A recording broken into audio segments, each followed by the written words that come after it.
So I live in Central Oregon, and I think that I really am focused on how do we decentralize the food system in a way that consumers can connect their regenerative food to the place they live and experience some of the ecosystem benefits of those decisions in a tangible way.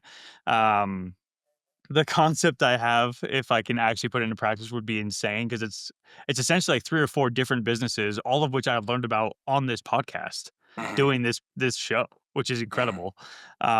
And I feel like I'm uniquely positioned to try to make this happen, and there's this one area of land I continue to drive by, a few times a year, and every time I see it, I'm like, "We need to put bison on this land."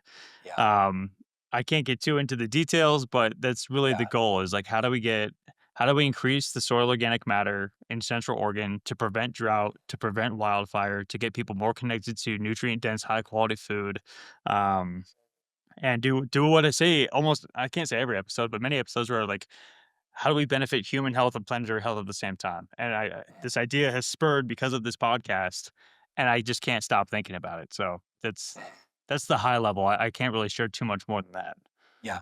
And then there's also some specific stuff you're gonna do in CPG/regen CPG with some existing things that you've already built that once again, they're still additive to this whole regenerative thing. It's just different than hosting the pot. Correct. Yeah, I've done some consulting in the past, not necessarily for regenerative brands. And one of the things I want to do moving forward is fractional sales and or consulting for regenerative CPG brands who need sales help. That's really like all I want to focus on. Um, and I'm in a place where I've got a little bit of time and bandwidth to work with a very select group of brands, and I'm Yeah, excited to get that work off the ground. yeah.